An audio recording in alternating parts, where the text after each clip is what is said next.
from the downturn, I started the 800 call center industry. First one in the world. Terribly written, little bitty ad, but it had the word closer in it. I felt like I'd found the Dead Sea Scrolls. The author and his two partners sold one copy. I sold 10.5 million when we quit counting 25 years ago. Jeff Stearns, connected through cars. If they're bigwigs, we'll have them on the show. And yes, we'll talk about cars and everything else. Here he is now, Jeff Stearns. In the closers part 1, you can't probably see it, but down beneath my name, it says editor. I see small letters, yeah. Yeah, it's editor. And the reason is after I bounced back from the downturn, I started the 800 call center industry, first one in the world. And where we all used one number and then broke them apart with operator numbers and department numbers and so on, so that I could afford to have an 800 number. They used to cost $10,000 a month for 240 hours. At the end of the month, you got a new bill for $10,000 plus overtime from the previous thing. So the little breakthrough I made was I time shared an 800 number. Still have it to this day. And we started up the whole new business. But 95% of all Americans didn't know an 800 number was free to them. There was no 800 numbers in advertising. It was primarily used by huge companies to transmit data late at night, computer to computer. No one had I never knew where 800 numbers came from. Okay. Yeah, why Watts, a Watts line. A Watts line, right. Yeah, so we figured out a way to timeshare. Well, now we had to get clients, because when I had this brilliant idea, I'm one of those people who assumes if I know it, you know it. If I'm excited about it, you're excited about it. Not necessarily true. I had to educate the business community that an 800 number was to their advantage. And several of us in the office during the day, sometime were given a magazine or a newspaper. Mine was the Wall Street Journal, to clip or tear out ads to send them to the word processing department, who would then include that ad in a series of letters. Letter 1, we saw your ad, blah, blah, blah. Letter 2, you haven't responded, wondering why, and so on. Well, one day, going through the Wall Street Journal, I saw this terribly written little bitty ad, but it had the word closer in it. And sort of like your shirt, my attention came up, if only because that's what I do. And so I clipped it out and just started to send it down to word processing because it didn't have an 800 number in it. But then as I started to do that, I looked at the ad, and I think they're selling a book. It was only 3 or 4 lines long, and minus the word closer, I wouldn't have responded. So I put my personal check for whatever they were asking, $14.95, in with a request for the letter series and sent it down, and forgot about it. Wasn't looking for anything to come in the mail. Literally wiped it from my mind. 3 or 4 weeks later, a package came, a little beaten up envelope with a crayon that looked like a marker maybe, addressed to me.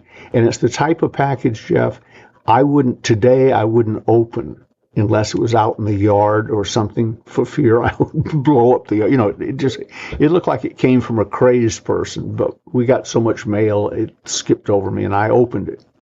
And out came this horribly designed blue book, said the closers on the front. That's all it said. With like almost computerized, squarish.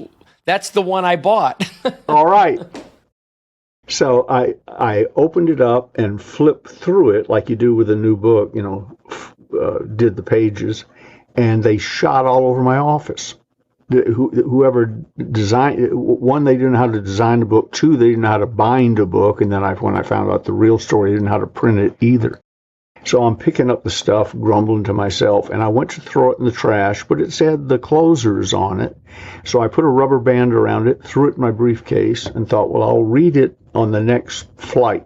This is before 24-hour movies and, all the things you have now. You read the in-flight magazine, and then you tried to go to sleep. So I'll bring it on the plane, I'll read it, then I'll leave. I even had a design. Day one, I had a plan for getting rid of it, put it in the seat pocket of the seat in front of me when I was done, because I knew I wasn't going to haul it. So I did that. On the way to New York from San Francisco, I started reading it. Had to put the pages in order, but I started reading it. And I didn't get all the way through it, but I felt like I'd found the Dead Sea Scrolls of selling. It was poorly written, poorly bound, poorly printed, poorly written, misspelled words, horrible grammar. But through it all, I could see genius in the understanding of the sales process. So I read enough of it when we landed at LaGuardia. I got off the plane, went right to a payphone against the wall. For you younger people, it hung on the wall or came in a booth and you put money in it and call people. We'll put a picture of a payphone up on the video here, Ben. Put one up, yeah. I said to the gentleman who answered the phone, I said, "Hi, I just finished reading the closers and I want to talk to somebody." He said, "Well, Mr. Gay, how are you?" And I'm looking around. I felt like I was on candid camera or something, because we didn't have caller ID in those days. I didn't say who I was. And I said, "How do you know my name?" He said, "Well, we printed 500 copies of that book." Somebody conned him into doing it, who claimed he'd written the book. I don't believe that, but whatever. Conned us into printing 500 copies. We ran one ad one day in the Wall Street Journal. We got one order. So, if you've read the closers, your name is Ben Gay and you live in Placerville, California. That's amazing. That's amazing. That's I said, how many more have you got? And he said, like I said, we printed 500, sold one. I don't have to go look. 499. I said, I'll take them, because I figured I could make a joke out of it to explain its horrible condition and so on. Well, my people began eating it up, giving it to their distributors and so on, and coming back saying, how do we get more? Went through 500 rather quickly. So I called the guy back, Roy Brandley was his name, and negotiated the rights to the closers internationally and the permission to rewrite it. So the author and his two partners sold one copy. I sold 10.5 million when we quit counting 25 years ago. So it was a very fortunate sale on their part and a very important discovery on my part. Funny how, serendipity. What are the odds of me seeing that ad one day, clipping it out, getting intrigued, buying it, reading it, trying to read it, and then negotiating where I can't remember the last time I was in a sales office where they say, how do I get a hold of the closers? I said, well, the number's in the back of the book. How do I get one? Who's got a closers in here? And somebody or more than one holds it up. You almost can't get away from it. So Ben, how about part 2 and beyond? Was that you, or were you also editing more of this fellow's work? No, part 1 is it. That was just the closers, which we now call part 1. Part 2, I wrote by hand on legal pads. And then the Art and Science Resort Sales, I wrote with Dennis McCann. He was the timeshare expert. I was the writing and marketing expert. So we did that together, sentence by sentence. And then the closers part 3 is back to more of an editing situation, because it was written in a foreign language first. It swapped over to English, and then we did it together. But part 1 shows you the kicks, the blocks, and the punches of selling, the red raw meat. Selling the way it really is, not the way we sometimes wish it was. And then part 2 shows you what sophisticated people really do with that information. And part 3 shows you all that information in action in a real world situation. Question, and you don't have to answer, of course. Did you make at least $1 a copy on the first 10.5 million? Well, it's a business and we have other expenses. You got to have somebody to answer the phone and so on. But I was talking to somebody just last night about that, who was a fan of the closers. We were at his house. And he said, tell me the economics. I said, well, the printing cost has gone up.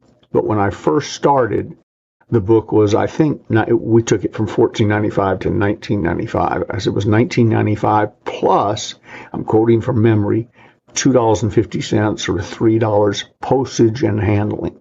Well, whatever the number was, let's say it was $3 covered postage handling, the envelope it came in, and the printing of the book. So the gross was about $24 a book back in those days. Now printing has gone up and the industry has changed, but yeah, it was good for all of us. 3 kids went to college on it.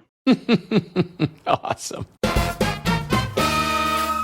This has been Jeff Stearns, Connected Through Cars.